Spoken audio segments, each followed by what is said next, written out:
Why do you think the world is ending? I mean, Dave Bautista keeps acting. Could you choose to die to save the world? Yes. If it couldn't be you, would you pick me, my brother? Your mom. All this and more on Gory Storytime. Warning. Gory Storytime is a horror movie review show by a son and his dad who thought that letting his 5-year-old watch scary movies was acceptable. If you are offended by horror or talk about blood and gore by a child, or if you don't want horror movies from the 60s through today spoiled, then there is a remote stuck in your couch cushion next to potato chip crumbs. Use it. And of course, parental discretion is advised. Why? You didn't use any. Shut up and start the show.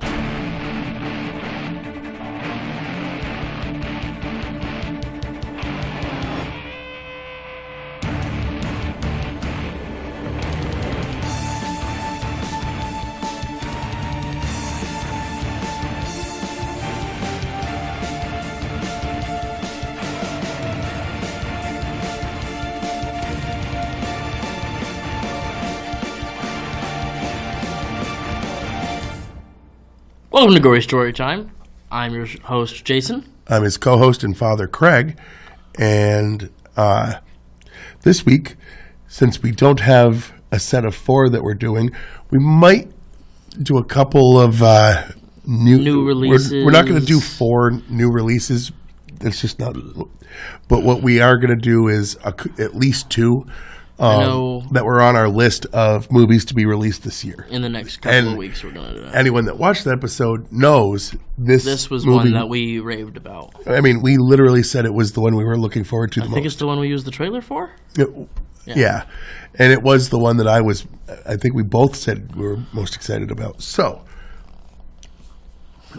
we'll get into that. But the basic premise, for those who don't know, of Knock at the Cabin, is M. Night Shyamalan is actually decent at directing again. No. Okay, listen. I don't think he fell off all that much except for Avatar. I mean, I've never heard someone who watched Old say, you need to see that. Ben Shapiro and Joe Rogan did. Uh-huh. And they're movie critics in some way that I... No, okay. You go to the beach and you get old. Yeah, that was shut up. Anyway, he's talking about a sketch he saw using AI. Yes. But anyway, I'm like, why are you bringing up, like, political figures that are going to get us hated? Like, that's not what this show is. Anyway, so here's the premise. There's a couple. They're married. They adopted a little girl, and the 3 of them are on vacation at a cabin, and 4 people show up and give them a ultimatum. Yeah, they're like, hey, one of you has to die, and you have to choose which one amongst yourselves. We can't choose for you, or the world's coming to an end. That's not really a big twist. That's the plot. That's the trailer. The question is it true, or are these just 4 psychopaths? And I'm not going to give the answer because we don't want to spoil a movie that's still this new. But, I mean, we do. We watched it. I'm still not 100% sure. That's because you're too dumb to watch movies. Well, it explains why you don't read. Anyway, actually, if you read more, you might be smart enough to watch movies because you would gain the intelligence that happens from reading. Speaking of which, this was a book. It was, and he hasn't read it, just to prove my point. He bought the book. I bought it. We saw the movie. He liked it. Literally next day, he bought the book. Yeah, it happened. And it's sitting in a bag in the kitchen. I started reading it. Yeah, he read like page 1. Page 3. All right. It's an introduction or like, whatever, or forward by author. And it's like still describing the yellow jacket she's wearing on page 3, and it's like, all right, I get it. The point is, so they have to decide, A, if they believe this person or these people, B, if they're going to be able to pick one of them to sacrifice. And yeah, that's it, A and B. Yes. That's basically the premise. Here's the trailer for those who don't remember it from when we previewed it.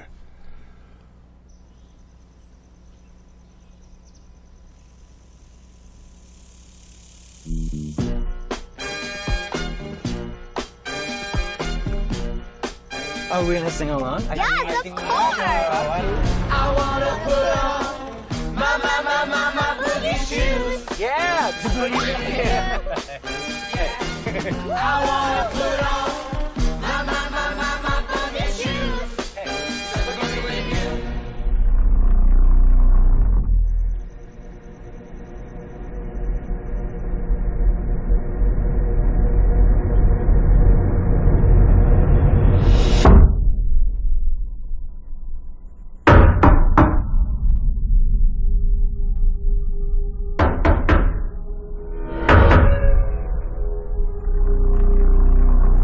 My name's Leonard. Well, it's nice to meet you. Why are you here? I suppose I'm here to make friends with you. And your dad's too. But my heart is broken. Why is it broken? Because of what I have to do today.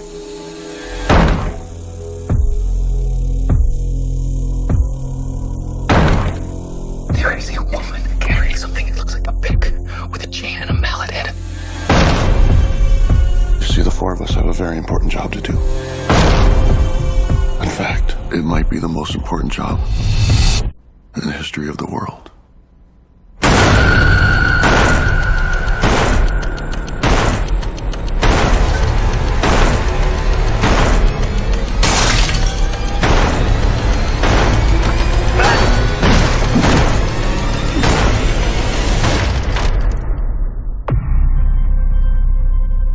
We were called and are united by a common vision, which has now become a command that we cannot ignore.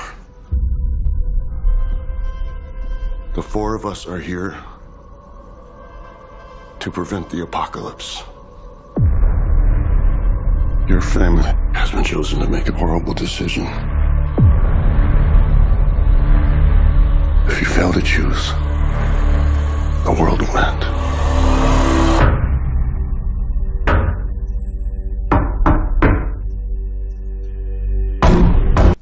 Well, all right.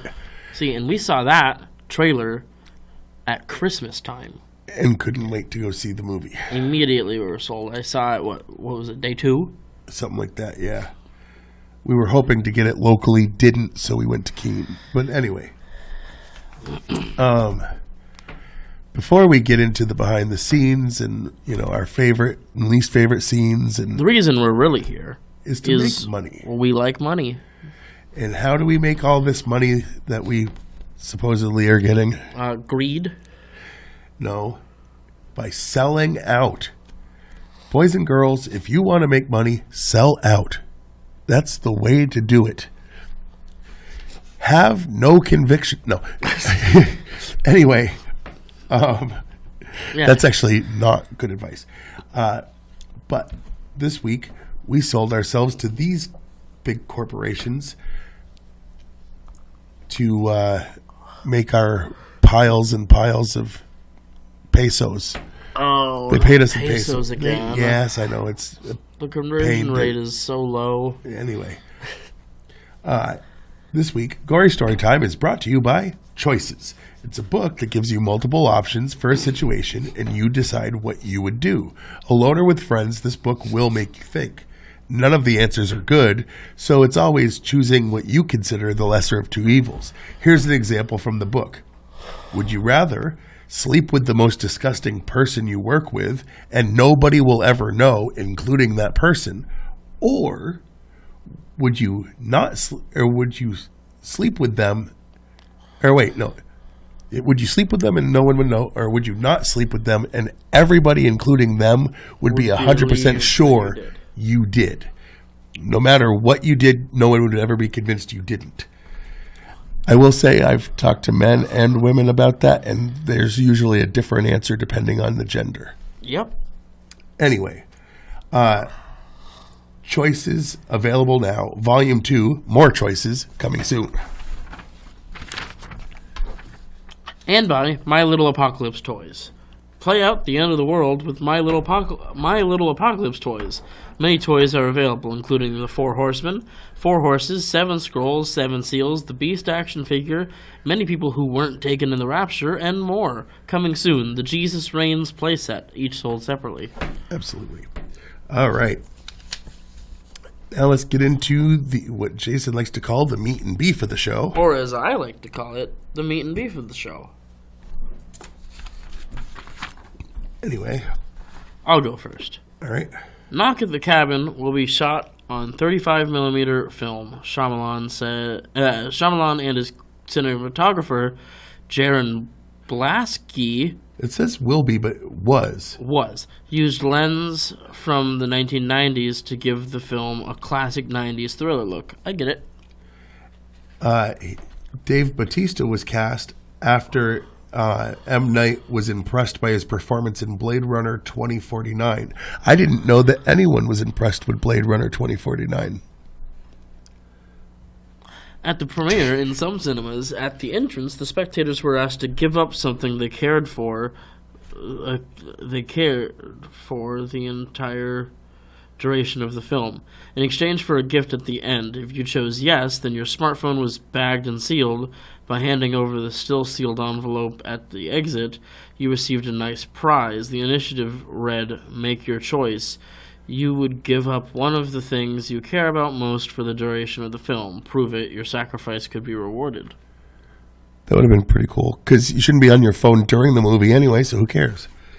Like, that's the easiest way to, it's based on the 2018 novel, The Cabin at the End of the World, which they renamed to match this when he bought his copy. Because your copy says The Knock at the Cabin. Oh, I didn't know that. I'm pretty sure it did. No. It says now motion picture, but... Look at it again, because I will. Sometimes they do that, sometimes they don't, but I think they did. Anyway. M. Night Shyamalan's second R-rated film after The Happening, and is also his first film to be rated R for language alongside violence. Yeah. His only other R-rated one was violence, not cussing. Let's see. The initial screenplay draft by Steve Desmond and Michael Sherman was voted onto the 2019 Blacklist as one of the most popular unproduced screenplays of the year. This is the first time in 10 years that M. Night Shyamalan shares screenwriting credit since After Earth. Oh, After Earth was Shyamalan? Apparently. All right, I've seen a movie of his I didn't like.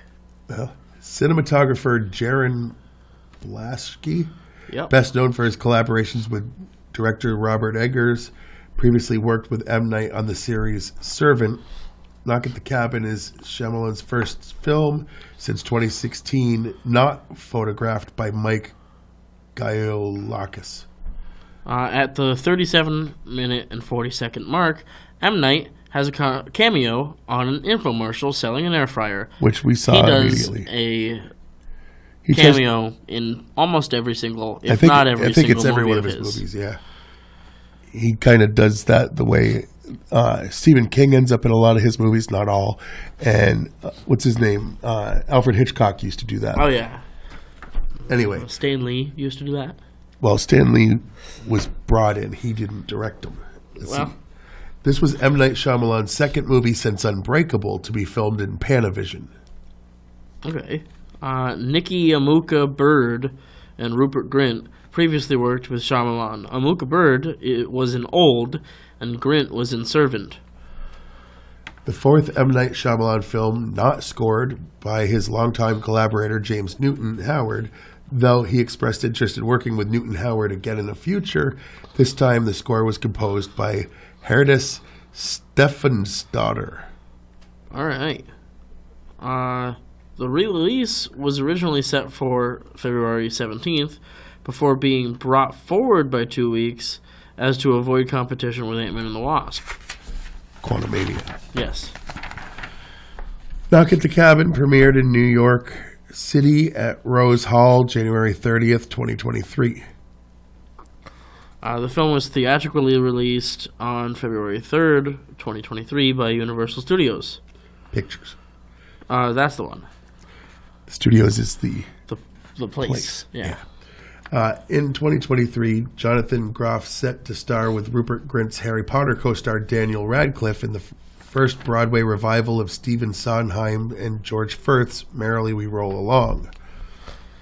There are 7 knocks at the door when the horsemen officially present themselves in the film. According to the Book of Revelation, the end times will have a 7-year period of tribulation where there will be 7 sealed scrolls presented to Jesus Christ. Upon Christ opening the 4th scroll, the horsemen are unleashed in a specific order.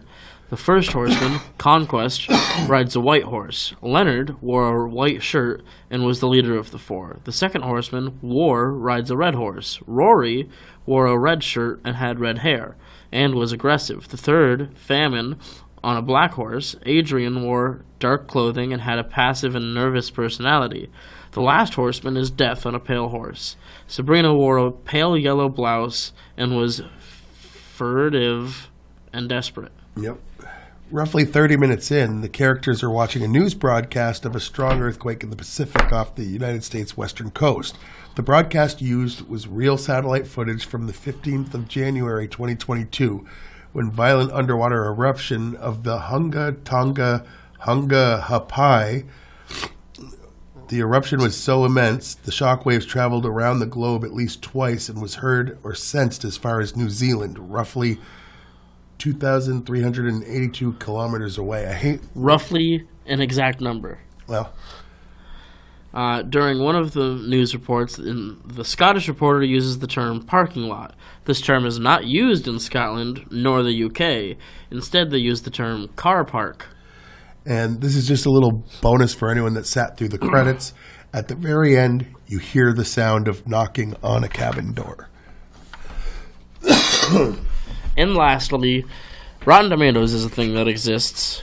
Yes. They take all the known critics that they work, they accept as Real critics. Yeah. So not us. And they Not yet. take all of, it would be nice. They take all of the positive scores and they tell you what percent of reviewers gave it a positive score. So the higher percent, the more obviously liked it. And for this movie, The critics have this at a 67% approval rating. they also have a section where people can go on the website and just say positive or negative Yeah. their feelings about it. And the people's percentage is 63%. And both are a little low for our personal feelings about it, but we can get into that a little bit Yeah. And it's like, later. it's weird that this movie was rated so low. Right. There's a lot of times where political agendas get brought into things.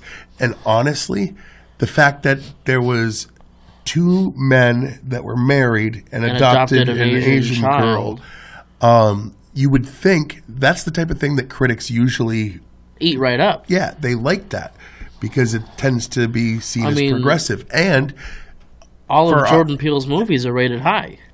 And one of them was good. Anyway, but that's not what we're talking about. Right. Here's the thing. There was no big outcry against the changing of characters because one thing it did say on the back of the book, it was a gay couple that had adopted an Asian child. Like, they got that this right. was straight from the source material. When people say, come up with your own characters and stop changing other characters, this proves that it can be done and done well, in my opinion. And I think it deserved a higher rating, not for that, but just for the quality of the movie. Oh, yeah. But if you're going to let your politics influence you, and critics tend to be more liberal, this seems like a movie that deserved a better score. It absolutely did. But I think it deserved a better score because leaving it was politics a good completely movie. out of it. Right. But what do I know? I just liked this movie. Silly you. Yeah. So what was your least favorite thing, seeing as we liked it? All right. Well, I won't say it because spoilers, but the ending. Okay. You can just say the ending because you know how it is where there's twists. There's going to be a finale where you find out were they or weren't they wrong, and I hated the ending. And not only will you find out are they or are they not wrong, you also find out, does the family choose someone to die? Again, Like, do they take what they find out and decide, we'll do something about it, or do they not? And I don't like what they do or don't do. all right. My least favorite thing is going to sound weird. It's the fact that Dave Bautista acted his butt off in this movie, and I He did really really enjoyed well, him. like- I hate Dave Bautista's acting. I hate his head. I hate it. That's weird. I hate his acting. I love the Guardians of the Galaxy movies. I love them. I like his character. I never watched that and thought, he's certainly acting. I was like, dumb Dave as a rock Bautista guy. being They gave it dumb to and Dave tough, Bautista like- for a reason. Well, in this, he acted his butt off, and I was impressed. And, I was like, oh, His this guy character can... had me tearing up. Like, Right. this guy That's knew what what I'm he saying. was doing. That's what this I'm time. saying. So even if you are like me and for some reason have something against Dave Bautista's acting, I will tell you right now, this movie proves not only he can do it, he can do it damn well. Which means, Dave, start doing it on other movies. Yeah, don't worry about big budget blockbusters where they're like, be the dumb big guy. That's not what he was in this. He was a big guy because he's a big guy. But he was a sensitive guy. The whole thing, it was really touching and really well done. There was a scene where he almost... he pulled off glasses He and I pulled couldn't off see that tears with him. and stuff. Oh my goodness. And they struck, you know what I'm saying? Seeing the tears. Wow, Leonard. Yeah, right? What is going on? What was your favorite scene? Uh, I love that my least favorite scene is I really liked his acting. right? No, I'm completely, I get it. Anyway. My favorite thing, probably the kid, because of the same reason. Yeah, a lot of kids, you could tell Like, a they're kid trying actor acting. This can be girl so really bad. nailed it. And she knew everything she was doing. Okay, I'll give you that. I'm going to go with, they touched on a lot of issues, but didn't seem to get too preachy about it, where you could see their point of view. Here's the thing that comes up is someone thinks that one of the 4 people that are at the cabin may have assaulted one of the couple in the past for their sexuality.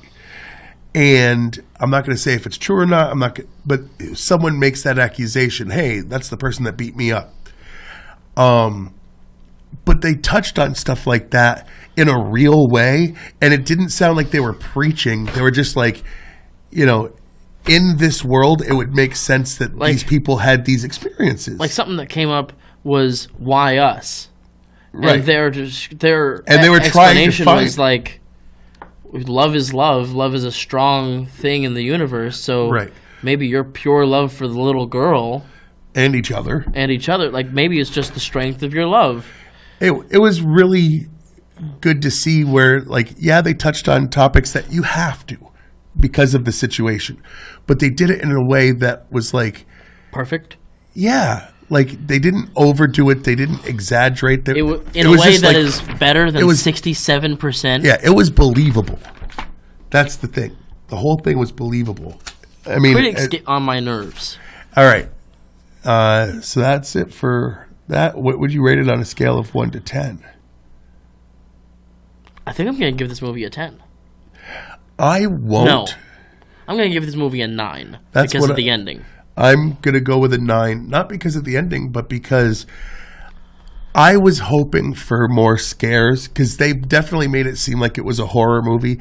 And this has horror elements, but it's very much a drama. It's a drama great before drama. it's horror. There is horror. Yeah, there is horror, but I think impending I honestly end of the think world, those possibly? scores are because people were expecting something a little different. They were expecting something a little more horrific. Oh, on a side note, not going to name her, but my fiance thought this movie was garbage. So, she likes bad things and doesn't like good things. Go watch this. Yeah, she also thought E.T. was garbage. So, like, her opinion on Oh, things. The Exorcist is It's like, oh, it's my opinion. Yeah, The Exorcist wasn't. It was a comedy. I'm like, okay, well, you're just wrong. It's an opinion. It's like, no, you're just wrong. Like, some opinions are friggin' wrong. I caught it. Colin's out there just laughing like, yeah, he did, but whatever. All right, allowed. let's look at the stuff over on the side. So, you can watch this show on channel Fact TV, channel 1082, Thursdays at 8 p.m. and Fridays at 7 p.m.